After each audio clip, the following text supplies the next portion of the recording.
How Britain laid the foundation for what transpired in Adamawa Guber election, according to Peter Anosike. Welcome to the news, and please subscribe to our channel to get notified when we post hot juicy news updates. Please click on the notification bell.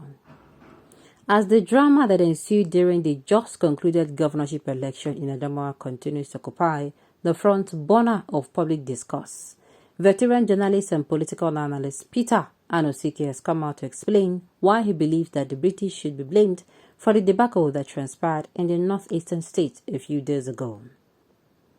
Recall that shortly after votes were cast for the Guber election in Adamawa last weekend, our next President Electoral Commissioner REC Barrister Yunisa Hudu Ari proceeded to declare Aisha Binani of the All Progressive Congress APC as the winner, even though the results from 10 local council areas were yet to be collated. Though the REC declaration was annulled by INEC in Abuja, the move from the REC drew outrage from Nigerians across the country. However, while speaking during an interview on the Voice of the People FM a few hours ago, Anosike revealed that the British should be blamed for laying an example that was followed during the Adamawa election. According to him, back in 1959, the British government at the time also declared Abubakar Tafawa Balewa as Nigeria's prime minister while the collation of results was still ongoing. Going further, Peter Anosike argued that such a move is why Nigeria's democracy is yet to yield dividend to the people because it was set on a faulty foundation by her colonial masters. He said, and I quote, "The Adamawa election was a very interesting one, but the truth is that our problem in Nigeria is Britain. This is not the first time results have been declared while collation is still ongoing.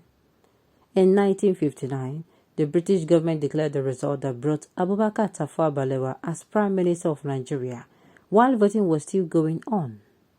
So this foundation was not laid by INEC, it was laid by Britain. And we all know how a foundation is important to any structure. Therefore, the foundation of civil rule in Nigeria is faulty. I'm using the phrase civil rule because I do not want to use the word democracy.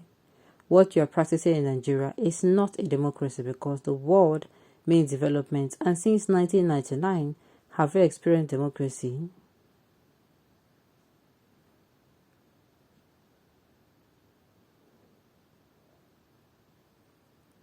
Alright, now this thing is what they have been talking about.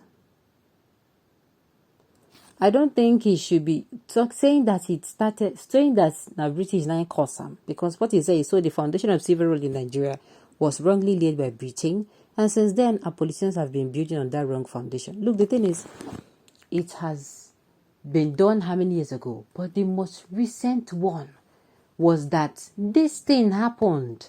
The INEC chairman came out to do this. Nothing was done to this man. Everybody do eyes right. You know, concern me. The INEC chairman is a big fish now. You cannot roast him. You have placed him to be above the law. Had it been as Mahmoud do that thing, there was a reaction. They corrected him, what I call lese-kese. They did not even allow it to go cold. Believe you me. Believe you me. You know what will happen? What thing go happen go be say this man will take a cue that this man, my brother, we announce him the first time. He don't enter problem. I no want do him. It is because crime in this part of the world is being rewarded. But come to Nigeria where abnormal is normal in my country. Had it been, I repeat, had it been INEC chairman, the one that first started it, because let us leave the British. This thing don't happen long time ago. Let us stop, hoodwinking. Let us leave the past. Leave the past. The past don't pass.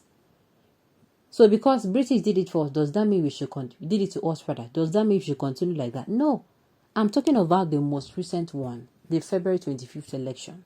The election that, everybody came outside and said, no, this particular one. Everybody saw that it was being manipulated. The results were being manipulated. But it would have been a good thing had it been there was a consequences.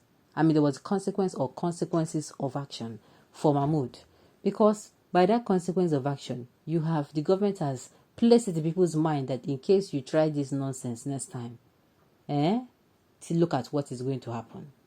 But when Pekin put hand inside your mouth, or Pekin pinch you, it go pinch you again. To me, I feel this is not a matter of shifting it to you want to exonerate the INEC chairman from it and the executive. To me, this was faulted by INEC themselves. This was faulted by the president-elect and his own too. I'm telling you the truth. Had it been they came out and condemned that particular action by the INEC, we would not have been here today. What happened in Adamawa would not have happened. But because they don't already plan and say, no worry, we'll not go do anything. We could just do like say we don't know what happened. That is why it's happening. The British are not the one leading us. Most Nigerian people are selfish from birth. Most Nigerian people are selfish from birth. Go to any primary school. The thing is that the British, they are no longer leading us. They are not the ones leading us. Most Nigerian people are selfish from birth. Go to any primary school and give 10 biscuits at least to 5 Nigerian children and ask them into their classes and to share with others equally. Follow up and check the direction they'll take. That is when you know that we are corrupt from birth. Parents should stop being self-centered in the presence of their children. Maybe with time, the mentality likely will change. Not be only Niger British colonized. Why be say we still no get since after 6 years of independence?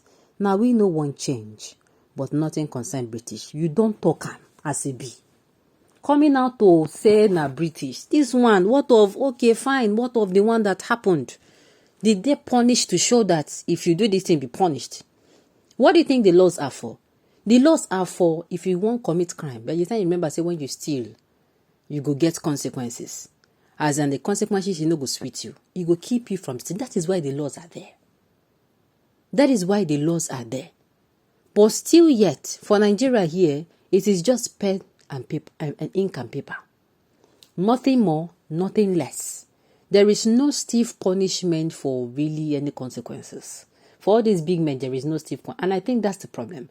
By the time big man knows, say, if big man thief, maybe if poor man thief those days, then go kind of walk around the village, then go naked them, then go announce him be thief, embarrass him. If not the same way, then they use two big man. I tell you, my people, crime rate could reduce because you go know say you can't bribe a way out of this one. Then if you come out, no. As you use common defense, just go forward, go accept your consequences. It is when we stop saying a British, I tell you, and we start taking responsible. We start being responsible for actions.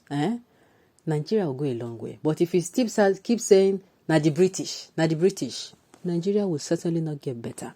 Because that object of blaming, we'll keep blaming it till that kingdom come. Alright, on this note, you have come to the end of the news. We say thank you for tuning in to listen. And until I come your way next time, enjoy the rest of your day.